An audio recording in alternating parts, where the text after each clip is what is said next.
महाराष्ट्र की उद्धव ठाकरे सरकार एंटीलिया केस में मुंबई पुलिस के पूर्व अफसर सचिन वाजी की गिरफ्तारी के बाद से ही घिरी हुई है। पूर्व पुलिस कमिश्नर परमबीर सिंह की चिट्ठी से गृह मंत्री अनिल देशमुख भी सवालों के घेरे में है। अब एक और ऐसा मामला सामने आया है जिससे शिवसेना की मुश्किलें बढ़ सकती हैं। यह मामला एक महिला सांसद को लेकर है।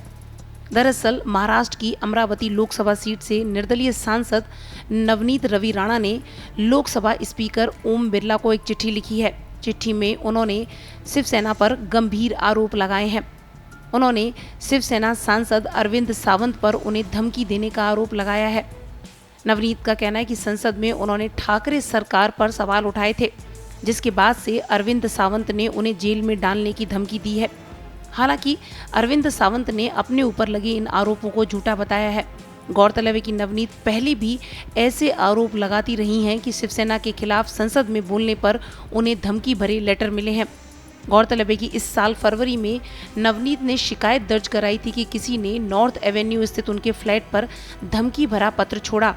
पत्र में लिखा कि अगर वह संसद में शिवसेना के खिलाफ बोलती हैं तो उन्हें गंभीर परिणाम भुगतना होगा। नवनीत ने शक जताया था कि शिवसेना नेता संजय राउत और शिवसेना के पूर्व सांसद आनंद राव अडसुल ने उन्हें यह पत्र भिजवाया था। नवनीत कौर पिछले साल मार्च में उस समय चर्चा में आई थीं जब वे मास्क लगाकर संसद पहुंची थीं। उन्होंने मास्क लगाकर ही सवाल पूछे। उनका कहना था कि कोरोना से बचाव के लिए और जागरूकता बढ़ाने के लिए उन्होंने मास्क पहना है। उन्होंने सांसदों की स्क्रीनिंग पर भी जोर दिया था। कौन है ये अमरावती की तेलुगु एक्ट्रेस और एमपी नवनीत रवि राणा, आपको बताते चलते हैं। नवनीत का जन्म मुंबई में ही हुआ। 12वीं के बाद उन्होंने पढ़ाई छोड़ मॉडलिंग शुरू कर दी थी। वे तेलुगु फिल्मों के अलावा कन्नड़, मलयालम और पंजाबी फिल्मों में भी काम कर चुकी हैं। नवनीत मराठी, पंजाबी, तेलुगु, हिंदी और इंग्लिश बोल सकती हैं। साल 2011 में उन्होंने अमरावती के वडनेरा विधानसभा क्षेत्र से निर्दलीय एमएलए रवि राणा से शादी की।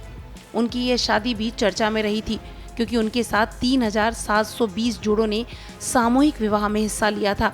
इस शादी में तत्कालीन सीएम पृथ्वीराज चौहान और बाबा रामदेव भी मौजूद थे। बताते चले कि शादी के बाद नवनीत ने राजनीति का रुख किया और साल 2014 में उन्होंने एनसीपी के टिकट पर चुनाव लड़ा, लेकिन वे चुनाव हार गईं। लेकिन उन्होंने हिम्मत नहीं हारी और साल 2019 में निर्दलीय के तौर पर चुनाव लड़ा। उन्हें कांग्रेस और एनसीपी का सपोर्ट मिला और वह अमरावती से सांसद के रूप में चुन ली गई। नवनीत ने शिवसेना के दिग्गज नेता आनंद राव अडसुल को हराया था।